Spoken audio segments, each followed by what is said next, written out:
The term black and white has many different meanings. One is in terms of color, like this, when we see these two pictures right here.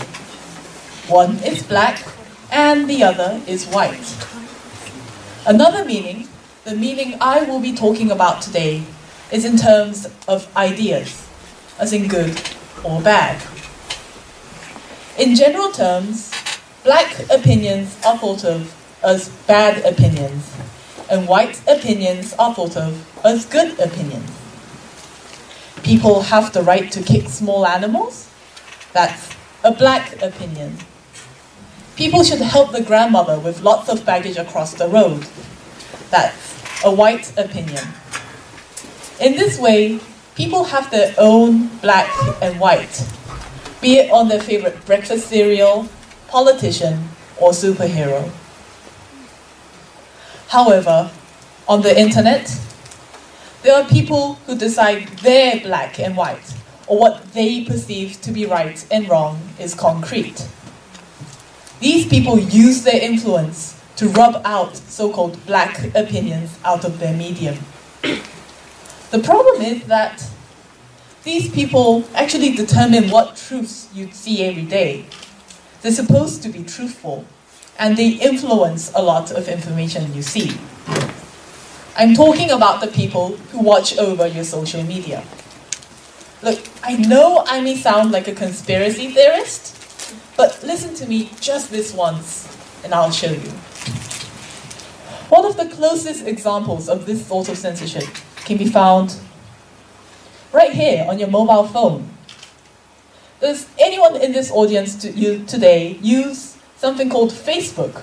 Do you use Facebook? Please raise your hands if you use something called Facebook. Well, that's a lot of people with me here today. So, on Facebook, there's the trending tab. And have you noticed that the trending tab is a little bit strange? Maybe it showed you a story that did not have many likes, or something that fit a bit too close to your interests. Turns out, employees on Facebook routinely deleted stories that were not appropriate from the trending tag, and added in their own stories that fit to their agenda, which was mostly left-leaning and biased. They seem to be weeding out the black from their brand of white.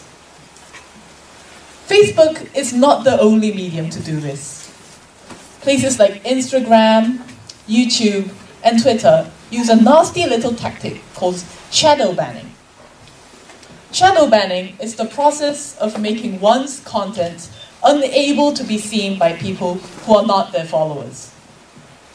It's usually a response to people who spam or people who say nasty things to others. However, it can also be used to silence accounts that have something controversial to say.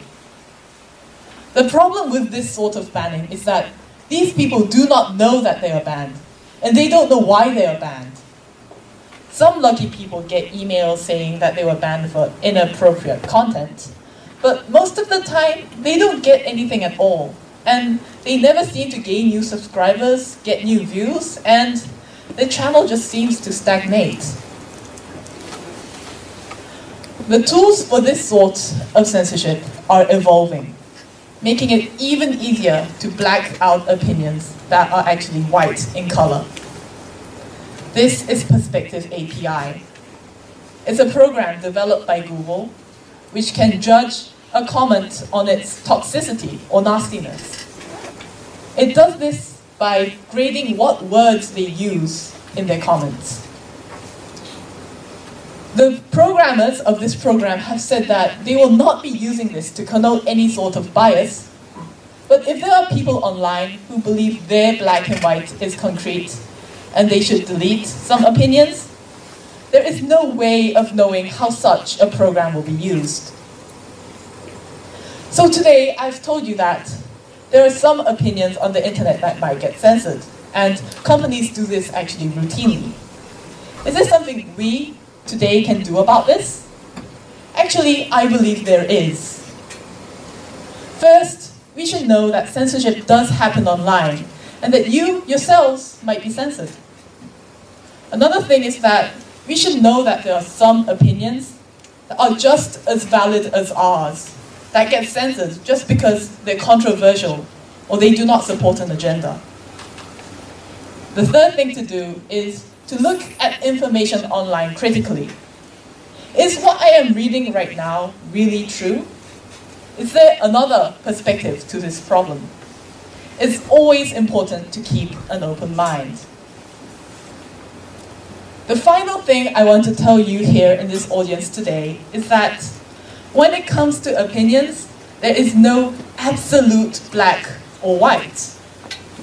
So we should not shun other opinions like Facebook does by being as white or not too black. We should not block ourselves from reading certain opinions like Twitter does. We should not judge an opinion on the words they use like Perspective API does. And we should never block, ban, censor, or erase certain opinions just because they seem black, like so many media platforms do by shadow banning their people. Please remember that there are black opinions, there are white opinions, but most opinions are actually grey in color. Thank you for listening.